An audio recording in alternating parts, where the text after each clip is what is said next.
क्यों आखिर इस प्रकार का कदम उठाने के लिए विवश हुए? क्यों आपने ये कदम उठाया? घूरता रहता, देखता रहता था। वो कौन लड़का था और वहाँ आपकी मौसी का घर क्यों आता था वो मासी के घर में काम गया हुआ था, मजदूर था। काम के बाद में मंगलवार को शाम को बाहर टॉयलेट करने गई थी। घर से बाहर गई, टॉयलेट से मैं बाहर गई, उसने मुझे पकड़ा, चाकू भी था उसके। कौन कौन खड़ा था घर के बाहर?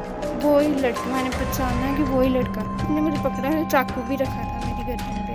मैं चिल्लाओगे आपको भी ख़त्म कर दूँगा और आपके घर नानी नानू है उनको भी मार दूँगा। उसके बाद उसने मुझे कुछ खिलाया, टॉफ़ी की तरह था, टॉफ़ी की तरह था। मैंने बोला कि मुझे घर जाना है वापस। अपने बोलता तुझे घर नहीं जाने दूँगा वापस। मेरी ऐसा किसी भी की लड़की के साथ नहीं होना चाहिए। जो इससे जुल्म करता है उन्हें कड़ी से कड़ी सज़ा मिलनी चाहिए। जय हिंद। आप देख रहे हैं बाहु एक्सप्रेस और मैं हूं आपके साथ राजेंद्र रैना। हिंदू समाज के दिल को दहला देने वाली एक लाइव विजुअल हमने आपको आज से 2 दिन पहले दिखाए थे।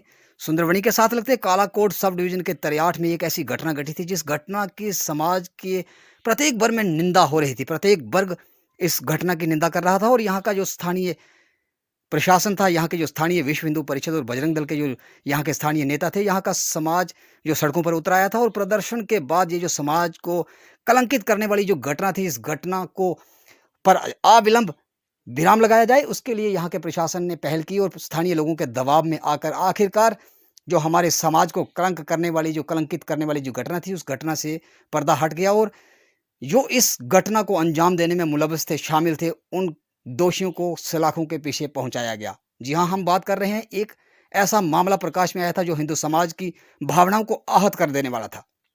हम आपको मिलवाते हैं सीधा उसी पीड़िता से, जिस पीड़िता के साथ ये घटना हुई, जिसके बाद ये समाज सड़कों पर उतर आया था। हम उसी की जुबानी सुनेंगे आखिर क्या हुआ, ये किस प्रकार का मामला था और इस घटना को अंजाम देने में कौन-कौन इस घटना के इस पूरी घटना को अंजाम देने में कौन-कौन लोग उस जो आरोपी था, उसके पीछे कौन-कौन पर्दे के पीछे रहकर उसके साथ कार्य कर रहे थे। हम आपको उसी पीड़िता से, उसी बच्ची से मिलवाते हैं, उसी की जुबानी सुनेंगे कि आखिर इस घटना के पीछे सच्चाई क्या थी।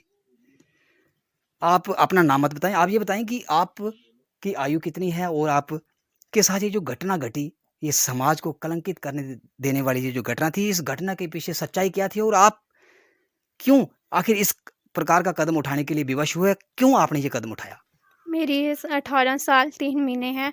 मैं बचपन से ही अपनी नानी नानू के पास रहती हूँ। हमारे घर में मेरे से नानी है, नानू, मामी जी हैं, 2 मामू हैं, एक छोटा-सा मामी का लड़का है।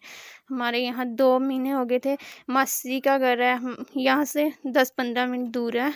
वहाँ काम लगा हुआ था। हम पहले भी जाते थे, फिर वहाँ काम लगा, मिस्त्री मज़दूर लगाए थे उन्होंने। हम जाते थे वहाँ खाना-खुना खिलाने, तो काम लगाया हुआ था उन्होंने उधर। आप कितनी देर से यहाँ अपने नानू के घर रह रही हैं? मैं बचपन से ही नानी नानू के घर रह रही हूँ। हाँ, बचपन से ही। तो जी, जी। फिर आगे बताएँ, आगे क्या हुआ? बाहर जाते थे हम, वहाँ काम लगाया हुआ था उन्होंने। वहाँ एक लड़का था कि जब मैं जाती थी अंदर जाना बाहर, तब भी घूरता रहता, देखता रहता था। वो कौन लड़का था और वहाँ आपकी मौसी का घर क्यों आता था वो? वो मासी के घर में काम लगाया हुआ था, मज़दूर था, काम करने आता था। अच्छा, वो मज़दूरी करने के लिए आपकी हाँ, मौसी घर। मज़दूरी करने के लिए जी, मासी आगे के में आगे था। क्या हुआ? तो हम जाते थे वहाँ खाना-खुना खिलाने। फिर वो जैसे ही 3-4 दिन मैं गई, मुझे लगा कि ये घूरता रहता है। फिर उसके बाद मैंने मासी के घर में जाना बंद कर दिया। आपने ये बात अपने घर आकर अपने नानू को, अपनी मामी को या अपने मौसा को ये बात बताई कि ये व्यक्ति मुझे बार-बार घूरता है? नहीं, नहीं मैंने बताई। सिर्फ़ मासी के घर में जाना बंद कर दिया। आपने उस घर में जाना ही बंद हाँ, कर दिया। बंद कर दिया। उसके बाद ये जो आपके साथ घटना घटी, ये कैसे घटी? उसके बाद मैं मंगलवार को शाम को बाहर टॉयलेट करने गई थी। घर से बाहर गई टॉयलेट करने, तो उधर पीछे वो खड़ा था ऐसे। उसने जैसे मैं बाहर गई, उसने मुझे पकड़ा, चाकू भी था उसके पास। कौन-कौन खड़ा था घर के बाहर? वो ही लड़का, मैंने पहचाना कि वो ही लड़का था। उसका नाम पता था आपको कौन है वो? ना, मुझे नहीं पता था। जब मैं बाहर जाती थी मासी घर में, उससे मिस्त्री आवाज़ लगाता था, सोनू बोलता था। अच्छा, सोनू नाम का लड़का होता है। उसके बाद वहाँ से उसने मुझे पकड़ा, चाकू भी रखा था मेरी गर्दन पे। बोलने लगा कि अगर आप जहाँ से चिल्लाओगे आपको भी ख़त्म कर दूँगा और आपके घर नानी नानू हैं उनको भी मार दूँगा। तो उसके बाद जब आपको उसने पकड़ा, चाकू रखा आपकी गर्दन पे, क्या आपके नानी और नानू हैं, उनको पता चला कि आपके घर के पीछे कोई बैठा हुआ है जिसको जिसने आपको पकड़ लिया है? नहीं, फिर उसके बाद क्या हुआ? उसके बाद उसने मुझे कुछ खिलाया, जबरदस्ती। आपको कुछ खिलाया? हाँ। आपको याद है कि उसने आपको क्या खिलाया? नहीं, मुझे इतना याद है कि क्या नहीं, किस खिलाया। प्रकार का पदार्थ था वो? कोई चॉकलेट था, टॉफ़ी थी, कोई मिठाई थी, बर्फ़ी थी या कोई कोल्ड ड्रिंक थी, क्या था? टॉफ़ी की तरह था कुछ। टॉफ़ी की तरह था। उसके बाद? उसके बाद मुझे फिर उसके बाद फिर उन्हें खिलाया मुझे, फिर उसके बाद मुझे कुछ पता नहीं चला, उसने मेरी बाजू पकड़ी थी, वो चला, मैं भी उसके पीछे-पीछे ही होगी। अच्छा, जब वो आपको कुछ उसने कोई पदार्थ खिलाया, उसके बाद वो चल पड़ा और आप उसके पीछे-पीछे हाँ, चल उसके पड़ी। पीछे-पीछे फिर आप चल पड़ी। रुके कहाँ जाकर? फिर बहुत दूर इधर जंगल है, जंगल में जाकर। जंगल में रुके। हाँ, आपको पता है कि वो कौन-सा जंगल था? आपको कहाँ लेके आया वो? नहीं इधर इतना नहीं पता है। उससे पहले आप क्या उस जंगल में गए? नहीं, नहीं गई थी मैं तो कभी। फिर आपको जंगल में रात को आप जंगल में पहुँचे। आपको पता है कि उस समय क्या समय होगा? कितना टाइम होगा जब आप जंगल में पहुँचे? टाइम नहीं देखा। टाइम नहीं देखा। फिर उसके बाद आप कहाँ रहे? सुबह तक उसी जंगल में बैठे रहे? हाँ, उसी जंगल में ही रखा। तो जब सुबह हुई, सुबह आपको कहाँ लेकर गया? आपको क्या बोलता था कि हम कहाँ जा रहे हैं? क्या हम शादी करेंगे? कहाँ जा रहे हैं? आपको किस जगह पर लेके जाना है मैंने, कुछ बताया उसने आपको? नहीं, सिर्फ़ बोलता था कि मैंने बोला कि मुझे घर जाना है वापस, अपने बोलता तुझे घर नहीं जाने दूँगा वापस। क्या बोलता? क्यों नहीं घर जाने दूँगा? हमने कहाँ जाना है? कुछ ना कुछ तो बताया होगा। हुँ, उधर जंगल में ही रखा। जंगल में रखा। हुँ, तो फिर आपको किसने ढूँढ के निकाला? फैमिली भी गई थी, पुलिस भी गई थी। तो जब जंगल में आपको आपकी फैमिली, यहाँ के लोग और यहाँ का पुलिस प्रशासन जब आपको ढूँढ रहा था, तब आप कहाँ बैठे हुए थे? क्या आपको ये लोग नज़र आ रहे थे कि ये लोग हमें ढूँढ रहे हैं? नहीं, मुझे नहीं नज़र आ रही थी। उस समय आप कहाँ बैठे थे? कोई पता आपको? कहाँ रखा उसने आपने? आप 2 रात और 1 दिन घर से बाहर रहे। फिर कहाँ-कहाँ रहे? जंगल में ही थे, पर मुझे नहीं पता था कि इधर कोई आया है ढूँढने, मिला नहीं। तो 2 रात और 1 दिन आपने वहाँ पर खाना खाया, पानी नहीं, पिया, पानी कुछ भी नहीं या खाया? खाना नहीं खाया। आपको भूख नहीं लगी? हाँ, तो फिर आपने उस लड़के को बोला कि मैंने कुछ खाना है, मुझे खाना चाहिए, मुझे पानी चाहिए, कुछ बोला? नहीं। नहीं बोला। फिर आखिर जब आपको ढूँढ कर परिवार वाले लाए, कौन आपके पास सबसे पहले पहुँचा? कुछ याद आपको?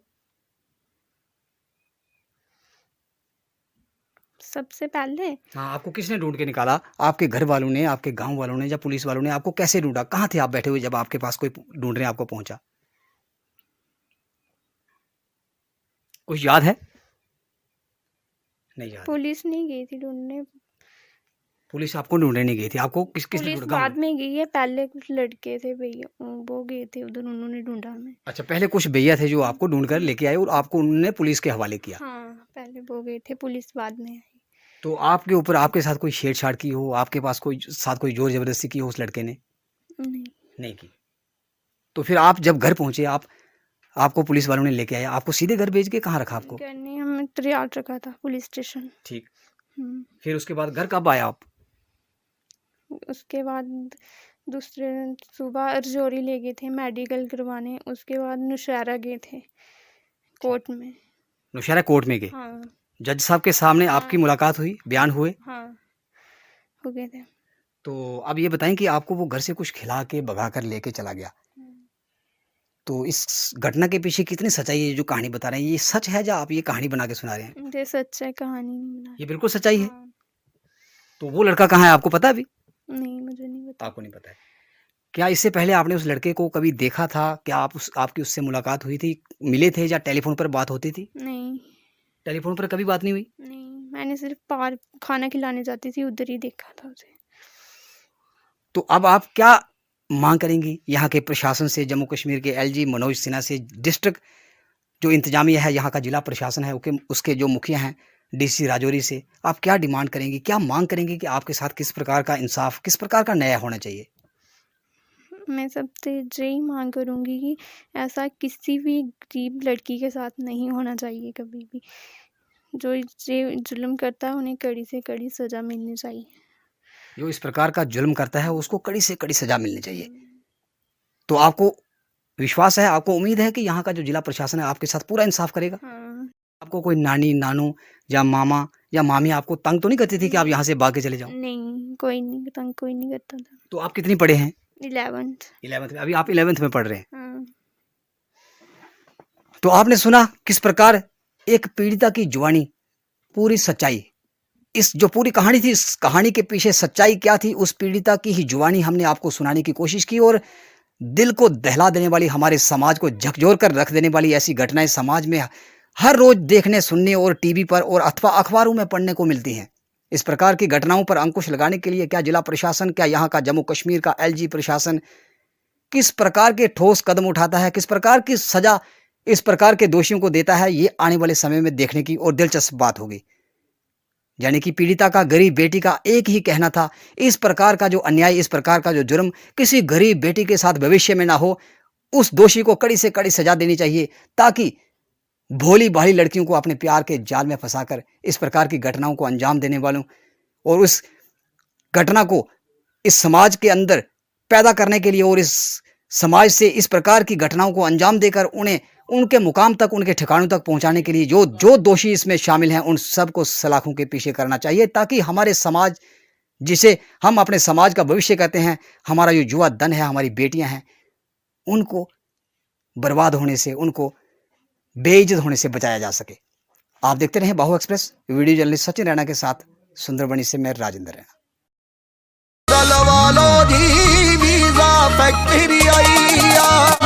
ऑस्ट्रेलिया होवे या अमेरिका, हर कंट्री हर मुल्क दा जल्दी वीजा लवा लो जी, वीजा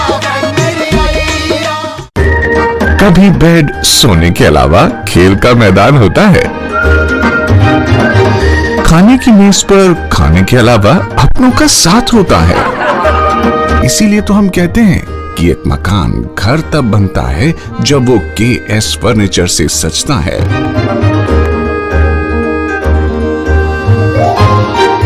रिश्तों की मिठास का एहसास KS फर्नीचर के साथ।